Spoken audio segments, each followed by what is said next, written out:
আসসালামু আলাইকুম, কেমন আছেন সবাই? আশা করি আল্লাহ পাকের অশেষ রহমতে ভালো আছেন। আলহামদুলিল্লাহ, আমরাও ভালো আছি। শাহিরাজ ব্লগ ইউটিউব চ্যানেল থেকে আমি শাহিরা আমার নতুন আরেকটি ব্লগে আপনাদের সবাইকে স্বাগত জানাচ্ছি। কাছে দূরে যেখান থেকে আজকের ভিডিওটি দেখা শুরু করেছেন, প্লিজ একটা লাইক দিয়ে কন্টিনিউ করবেন। আর চাইলে সাবস্ক্রাইব করে আমার ছোট্ট চ্যানেলের পাশেই থেকে যেতে পারেন।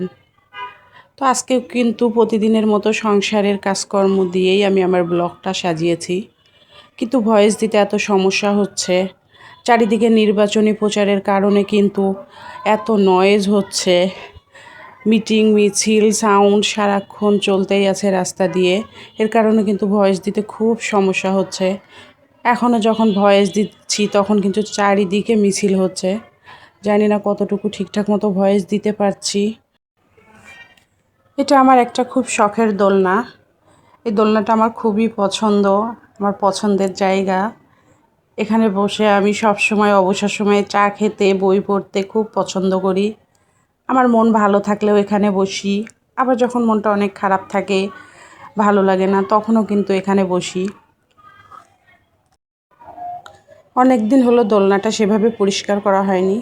প্রতিদিনই নর্মালি একটু ঝেড়ে রাখি, পরিষ্কার করে রাখি।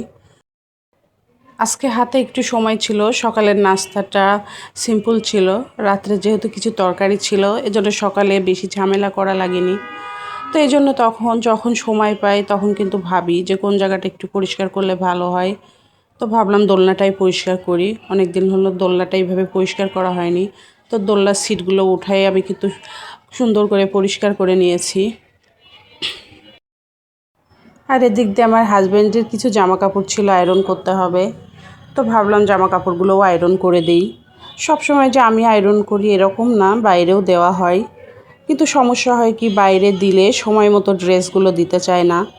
যখন অফিসে যাই ওই সময় যদি ড্রেসটা না পাই তখন কিন্তু অনেক সমস্যা হয়ে যায়।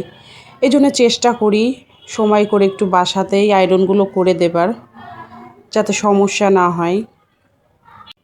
আমার হাজব্যান্ড যেহেতু একটা প্রাইভেট কোম্পানিতে জব করে, তো এসব জায়গায় কিন্তু সব সময় অনেক পরিষ্কার পরিচ্ছন্ন আর নিট অ্যান্ড ক্লিন হয়ে যাওয়া লাগে। তো প্রতিনিয়তই কিন্তু জামা কাপড় ধোয়া, আয়রন করা, জুতা সুন্দর করে ক্লিন করা, মানে সব কিছুই কিন্তু অনেক পরিপাটি করে করা লাগে। বাসায় ডিম নিয়ে আসা হয়েছিল, কিন্তু ডিমগুলো আমি ঝুড়িতে রাখে নাই, এখন ঝুড়িতে রেখে দিলাম। আর সেই সাথে দেখছি আমার হলুদের গুঁড়া আর ধনিয়া গুঁড়া শেষ হয়ে গিয়েছে। আমি সেটাও কিন্তু একই হাতে রিফিল করে নিলাম। মাসে প্রথমে আপনি যতই বক্সের সব জিনিসপত্র রিফিল করেন না কেন, এমন হয় যে কিছু জিনিস বেশি ব্যবহার হয় প্রতিদিন, সেগুলো কিন্তু আবার রিফিল করা লাগে। আর কিছু জিনিস হয়তো সারা মাস ধরে ওভাবেই থেকে যায়। তো এতে করে সারা মাস ধরে বা সারা সপ্তাহ ধরেই কিন্তু কোনো না কোনো জিনিস শেষ হচ্ছে আর সেটা রিফিল করা লাগছে। মটরশুঁটিগুলো আমার 2 দিন আগে নিয়ে আসছে, কিন্তু বাছা হয়নি।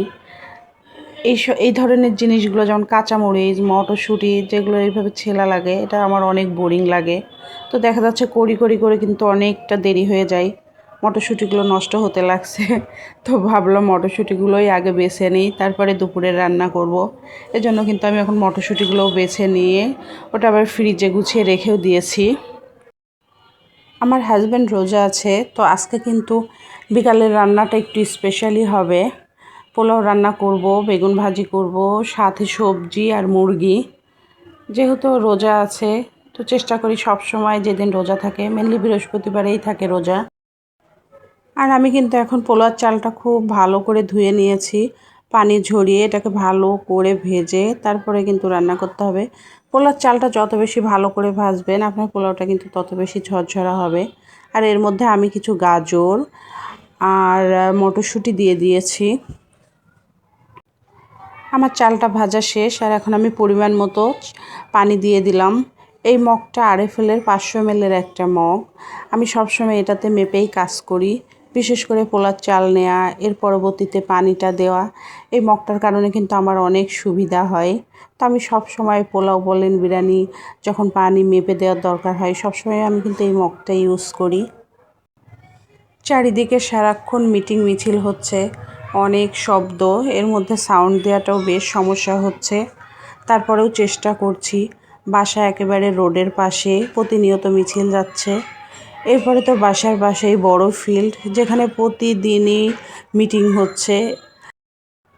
আমার ভোট গ্রামের বাড়িতে, তো ইনশাআল্লাহ ভোট দিতে গ্রামের বাড়িতে যাব। জীবনের প্রথম ভোট দিব, এটাই আমার জীবনের প্রথম ভোট। একদিকে তো অনেক টেনশন হচ্ছে, আবার কিন্তু অনেক এক্সাইটমেন্ট কাজ করছে। জীবনের প্রথম ভোট দেব, এটা ভেবেও কিন্তু অনেক ভালো লাগছে।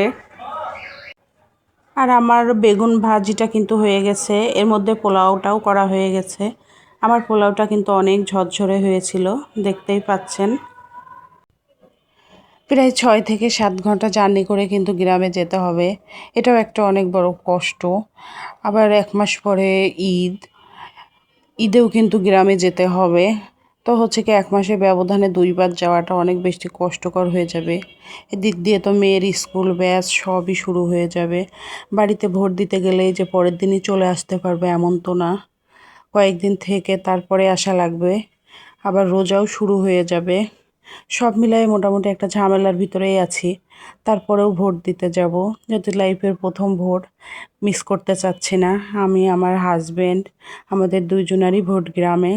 তো এই জন্য কিন্তু গ্রামে যাব।